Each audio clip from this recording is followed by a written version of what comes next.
Israel vowing to destroy Gaza City, with the defense minister threatening, quote, the gates of hell on Hamas if it does not agree to stop fighting on conditions set out by Israel.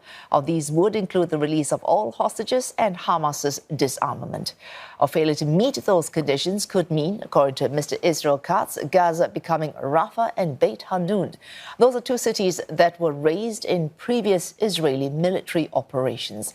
The minister's remarks follow Prime Minister Benjamin Netanyahu's orders to immediately begin negotiations to free all remaining hostages in Gaza. There is now confirmation of famine both in Gaza City and in the surrounding northern region. This is the first time famine has been determined in the Middle East. That assessment from the UN-backed Global Hunger Monitor, that's the Integrated Food Security Phase Classification, or the IPC. This comes after months of warnings from aid groups of mass starvation in the enclave. This is a moment of collective shame, and I think we all feel that in different ways. We all have to look back as the international community and think, where could we have got this in a different place? And we've watched it happen in real time. Everyone, Blake Sifton joins us live from Tel Aviv. Blake, we've already heard the Israeli Prime Minister dismiss reports of hunger in Gaza. He calls reports of starvation lies promoted by Hamas. How is Israel, beyond that, disputing this report from this UN-backed organization?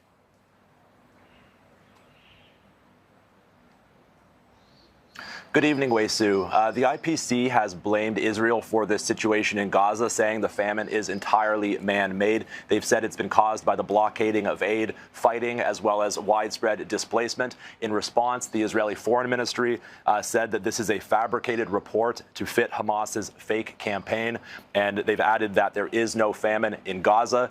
Also, Kogat, the branch of the Israeli military who's responsible for the flow of goods into Gaza, have said the report is based on biased and self-interested sources originating from Hamas. Israel has also criticized this report because they say that the IPC has lowered the threshold that they use to determine malnourishment amongst children. The IPC has answered back and said that they've used this standard for a decade, and it was most recently used to declare famine in Sudan. Now, this declaration of famine in Gaza City is almost certain to increase mounting a global condemnation over Israel's plans to seize and occupy Gaza City. Of course, according to that plan, the entire population of Gaza City, 1 million people, would be made to evacuate further south. And according to reports, the Israeli military would then encircle Gaza City and would siege it. And many people, we understand, have said they won't leave this time, that they've been displaced multiple times. So if they stay and if that city is placed under siege, this already very desperate humanitarian situation and famine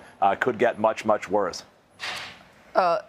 Blake, this question effectively asks you every evening when we do speak to you on ceasefire negotiations to stop the fighting in Gaza. The Prime Minister, Israeli Prime Minister, making a statement late Thursday saying he had ordered immediate negotiations to free all remaining hostages in Gaza. What does that say about progress in terms of the ceasefire in Gaza?